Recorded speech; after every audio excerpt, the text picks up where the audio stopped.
With fans outraged and more, this is Pro Wrestling Central. My name is John, and you're watching the Wrestling Report.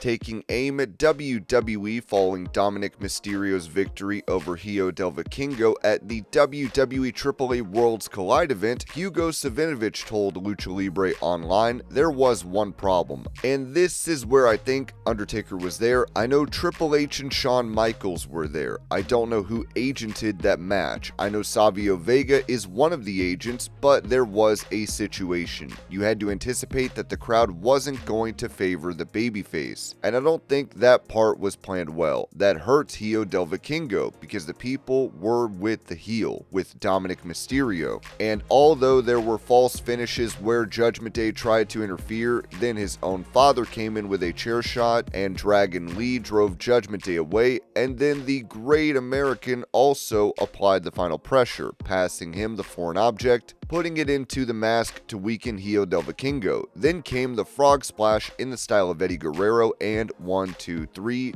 a new mega champion. Did that remove the bitter taste of the crowd asking for Alberto? It did not. Did it remove the bitter taste that WWE and AAA sold out to Saudi Arabia? No. Even if WWE are stubborn, the HIJO del Vikingo run didn't work. Not his fault. HIJO del Vikingo is the victim of bad booking. It was a total mistake by WWE not to bring in Alberto, because if Alberto had come in for at least 2 matches as Mega Champion and then dropped it to HIJO del Vikingo, there would have been no problem. If I had creative control, at the moment they're going to keep attacking the dad, Rey Mysterio, the music would hit and Alberto Del Rio would come out and clean house. Then you'd have a tag war first, if you wanted Alberto and Rey versus Judgment Day, and then cook it for a big Worlds Collide event, Alberto versus Dominic, and it wouldn't even be necessary to give Alberto the title later. If you can do this, I think there's enormous potential. Sometimes those of us in creative forget that you are the audience. That little tale about if it's on the internet, we don't care. We only listen to ticket buyers. Triple H, Paul Levesque, the crowd in Las Vegas was chanting, "You sold out." Not the internet, the people there.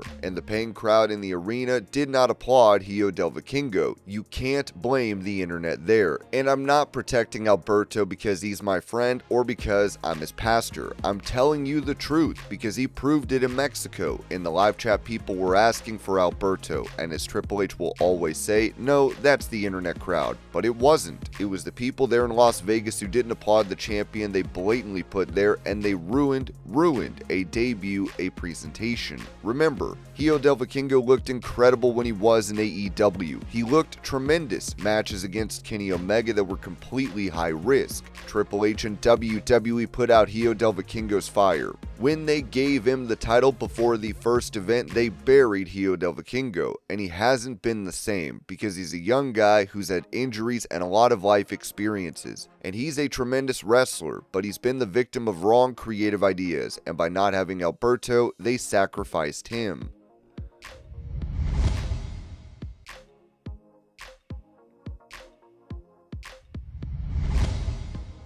With him previously on the receiving end of backlash for claiming SYKO Stu was at fault in the Raja Jackson incident, Mark Henry addressed the TMZ clip that made it sound like he said Stu got what he deserved, telling Podcast Heat Wrestling, "Raja is very lucky Stu didn't die. I'm very happy that he recovered because he didn't deserve what came to him. I said that from the beginning, but it was such a short clip on TMZ that all people heard was, oh, Mark Henry said he got what he deserved. Stu played a serious part in it. He didn't know the situation, so he lashed out and acted aggressively towards someone who can really fight. He didn't know. The end result is what you get when you don't have self-education. When I said sometimes you can bite off more than you can chew, I meant it. I bit off more than I could chew a couple of times. Brock Lesnar, Shelton Benjamin. I challenged those guys and they beat me, but I asked for it. Stu didn't ask for it. I'm not siding with him because of his color. I'm not siding with the company because they did everything right, and I'm not siding with Stu because he was a victim. Everybody involved was at a deficit, and it's a horrible situation.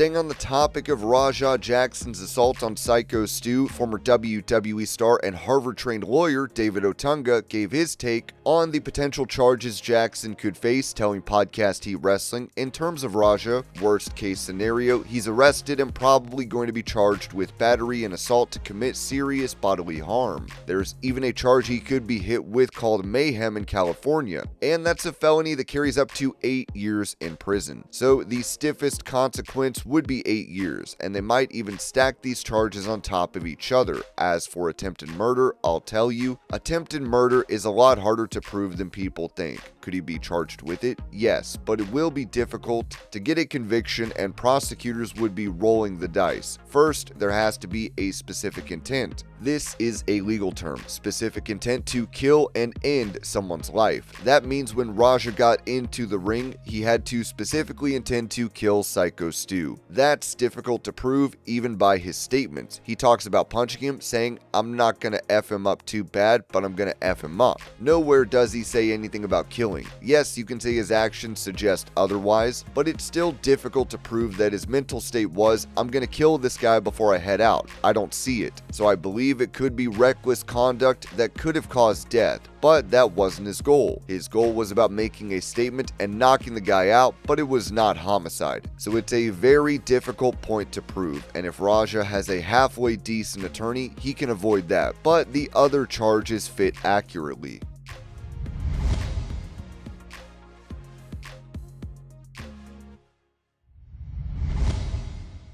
Giving his perspective on WWE, Chief Content Officer for the company, Triple H, told Nightcap, "This is what we do, right?" I say this a lot of times when people don't understand. Like if we're talking to network executives, they're trying to figure out what we are. I say we are less boxing and more Rocky, right? We're not the sport, we're a movie about the sport. Very few people, unless you're an incredible student of the technical aspects of it, go back and watch a Super Bowl from 5 years ago. People still go back and watch WrestleMania 3 to this day.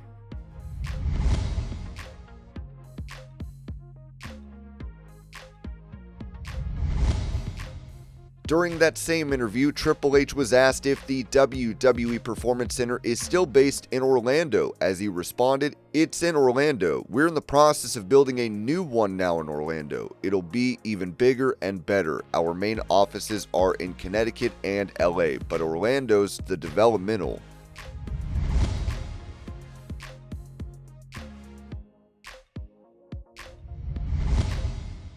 Reacting to the news of WrestleMania 43 taking place in Saudi Arabia in 2027, Rob Van Dam noted on his one-of-a-kind podcast, "Saudi Arabia, they're doing it." From what they're saying online, there's a lot of money involved and a lot of money to be made for the company and for a lot of the boys. It is about business, you know, so I don't have a problem with it. Will the fans, the international fans, all go to Saudi Arabia to support that? I think they will. I don't know, and I don't even know if they're allowed though. I mean, that's one of the reasons you want WrestleMania to come to your town, your place, your location, because of the tourism business that it'll bring. So I'm assuming if you're living in Japan or, I don't know, England, I haven't compared on the globe, but if you're coming internationally to the States anyway, maybe you don't mind going the other way and going to Saudi Arabia. I mean, the way I see it, it's like you're feeding the fans birthday cake 12 months out of the year and you want to take one show, and go do something else with it. I think the fans are still spoiled enough. That's how I see it.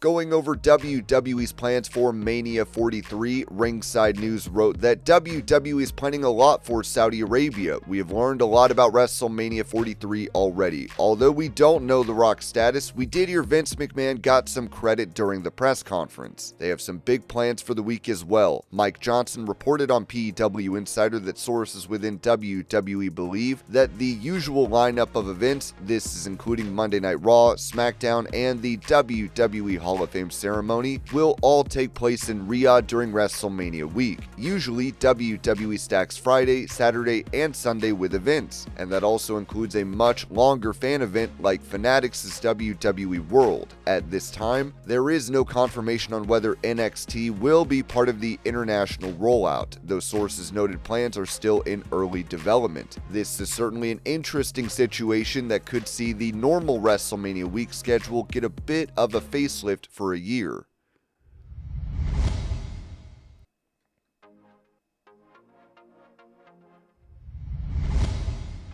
At the WWE AAA Worlds Collide event last night, fans would chant "You sold out" during the WrestleMania 43 video package, where it was announced that this event would take place in Saudi Arabia.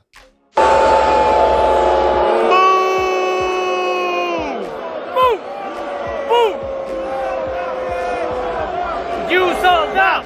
You sold out! You sold out! You sold out! You sold out! You sold out! You sold out! You sold out! You sold out! You sold out! And this was your pro wrestling news update. I hope you're all having a great day. Thank you so much for watching, and I will see y'all later.